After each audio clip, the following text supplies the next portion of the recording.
Public Nemesis Media. So when someone says Muslims, most people would only think of dark-skinned, Arabic-speaking individuals with long beards. We will not be talking about them today.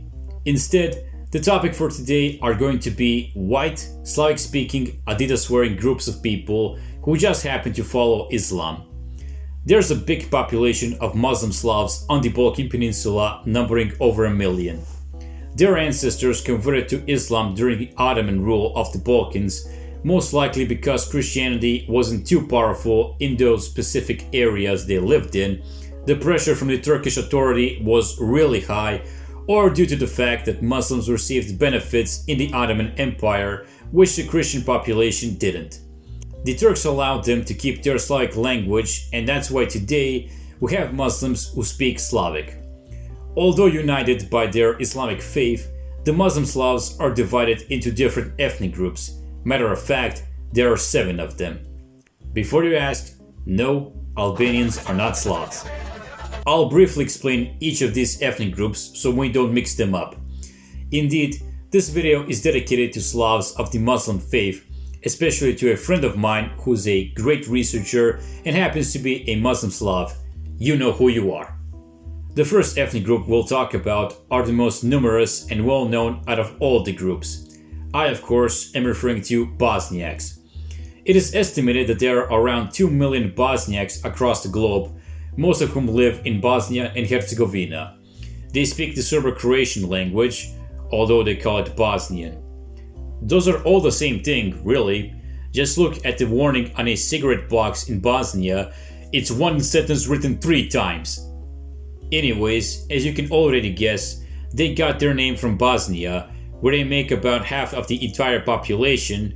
However, there are Muslims born outside of Bosnia, such as those in Montenegro and Serbia, who identify themselves as Bosnjaks. The term Bosnjak is sometimes mistakenly used as the substitute for the word Bosnian, the latter being a regional identity for everybody living in Bosnia. Another fact of the term Bosnjak is that it was coined on an event called the First Bosniak Council, which happened on September 27th and 28th of 1993. Prior to that event, the Bosnjaks were known as Muslims with a capital M. Yes, Muslim or Musliman was not just a religious identity, it was also a national one in Yugoslavia. Though I must add that even today exist people who prefer to be called Muslims instead of Bosnjak. The separate Muslim nationality was officially recognized by Yugoslavia in 1968. That doesn't mean that Tito and his fellow Yugo-communists invented that nation, and that is clear when you take a look at Yugoslav censuses. If we check out the 1948 census or the 1953 census, we'll notice that there were around 800,000 to 900,000 people who were undeclared on their nationality. Vast majority of those people were Muslims who spoke Serbo-Croatian, indicating that a separate Muslim/Bosniak national self-awareness existed before its recognition. The second group of people we'll talk about are Pomachs. They are Slavic Muslims who speak Bulgarian, although their language is also referred to as the Pomach language in Greece and Turkey. The total global population is very debatable, as is the population in specific countries. Information online states that there are around 1 million Pomachs across the planet, most of them living in European Turkey, northeastern Greece, and, of course, Bulgaria. What's interesting is that most of these Bulgarian-speaking Muslims don't live in Bulgaria, but in Turkey, whose Pomach population is estimated to be 350,000 up to 600,000. From what I understand, the Bulgarian governments tried to incorporate the Pomachs into the Bulgarian nation on 3 different occasions. They tried to give them Christian names and convert them to Christianity, but that only made the Pomachs escape to Turkey. Not all Pomachs call themselves Pomachs. Instead, there is a different name specific for each region they inhabit, and there's a lot of those names. I also came across some info that they don't even like the term Pomach, but prefer Bulgarian Muslim, Bulgarian Turk, or simply Muslim. The most interesting thing about Pomachs, which is sadly a not very known fact, is that they had their own state. It was known as the Republic of Torbish, and it existed in the region of the same name from 1879 to 1886. Unfortunately, there's very little info about that republic online. The third group in this video is known as Torbishi. These are Slavs of Islamic faith whose mother language is Macedonian. Most of Torbishi live in western areas of Macedonia. However, there's a small Torbishi population located in eastern Albania. While historians can't agree on the origin of their name, most believe that it had to do with bags, or how they say torba, and they claim that the Torbishi were servants in the Ottoman Empire who had the task to carry bags. According to the most recent census, there are 4,174 Torbishi in Macedonia, as well as 1,187 Muslims and 455 Muslim Macedonians. This number of Torbishi is likely higher because a lot of them identify as Turks and Albanians, despite not speaking Turkish and Albanian.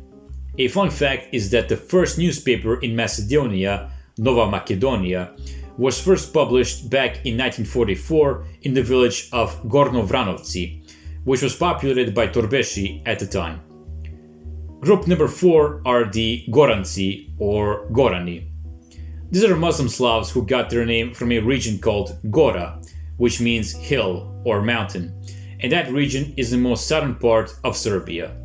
The dialect spoken by Goransi is a part of a wider Torlakian dialect, and it's called Goranski, though you can find the name Nashinski being used for the language, Nashinski meaning our language.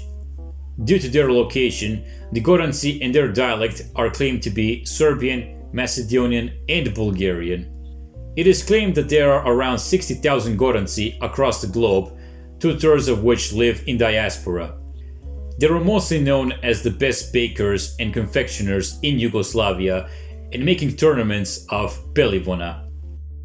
Basically, pelivona is a sport where dudes cover themselves in oil and then wrestle outdoors on grass.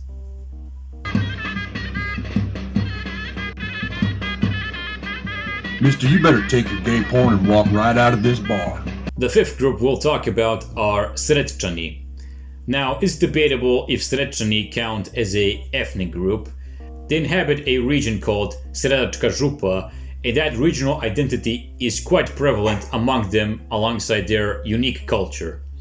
With that being said, there wasn't a separate Srečani ethnic group on Yugoslav censuses.